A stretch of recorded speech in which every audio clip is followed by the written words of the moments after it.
अपने आसपास की स्वच्छता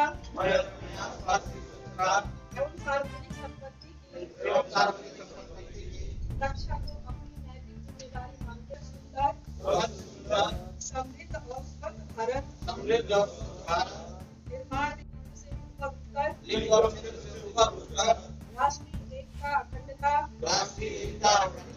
एवं भाईचारे को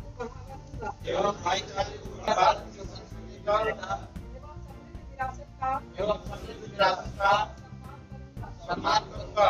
मैं महिला सम्मान एवं सशक्तिकरण अपनाकर भारत को आत्मनिर्भर बनाने में सहयोग करूंगा। मैं सार्वजनिक जीवन में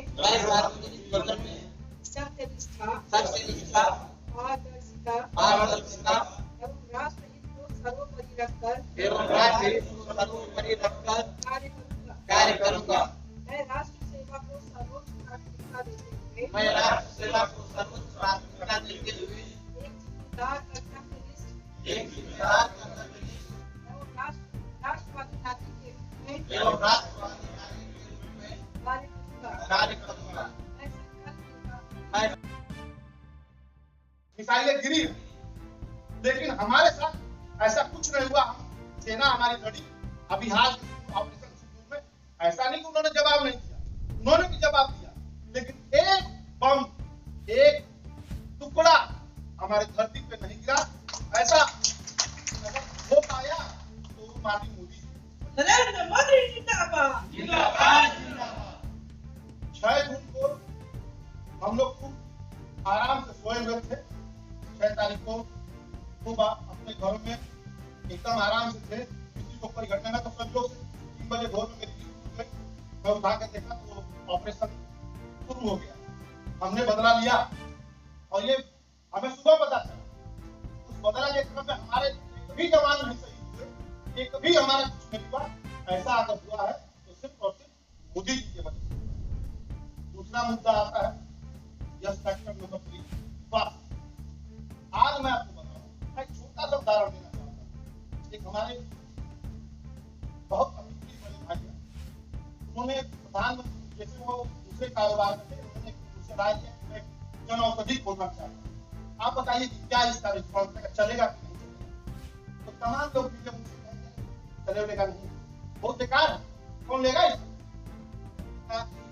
गढ़ से मैंने कहा कि आप मोदी जी की फोटो लगा के जनसेवा खोलिए, अगर नाम चलेगा तो नाम बदल देंगे, आपकी पूरी व्यवस्था बदल देंगे।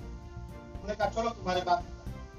आज वो छोटा सा जनसेवा, आज मैं आपको विश्वास के साथ दिलाता हूँ, जन औषधि की दुकान पे आज स्थिति है कि अगर एक दिन दुकान वो बंद कर दें तो इतना फोन आता है वो परेशान रहते, वो अपने रिश्तेदारी नहीं जा पाते। कहते हैं कि भाई ये जो जन औषधि की व्यवस्था मिली है, इसमें लोगों को जो 100% की दवा होती है, जो जेनरिक दवाई मार्केट में मिलती है, वो हमको 10% मिलती है, मात्र 10 रुपए में मिलती है, जो 100 रुपए में मार्केट में। ऐसे व्यवस्था है गरीबों के लिए, ताकि जो दवाइयों को ज्यादा प्रभावित रहते हैं, जिनकी रोज high blood pressure, kidney failure, तमाम तरह की गायों की दवाइयाँ इतनी हाई महंगी है, उनको अगर इस व्यवस्था में उपलब्ध कोई कराने का काम किया या सोचा कोई, तो वो है आदरणीय नरेंद्र मोदी जी। यहाँ पे किस तरह का कार्यक्रम हो रहा था और उसका उद्देश्य क्या है? देखिए, आज जो यहाँ पे कार्यक्रम हो रहा है वो विकसित भारत मंडल की संकल्प सभा का कार्यक्रम है।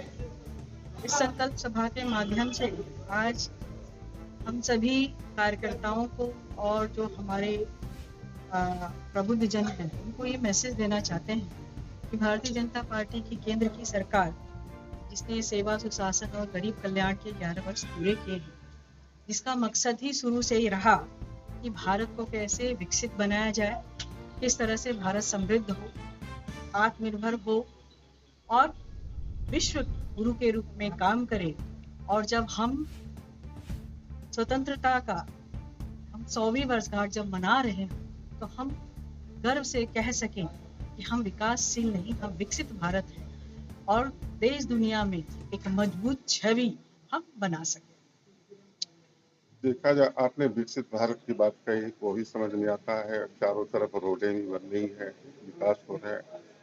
लेकिन दो चीज मऊ जनपद में एक अपने आप में मिसाल बनते चले जा रहे हैं।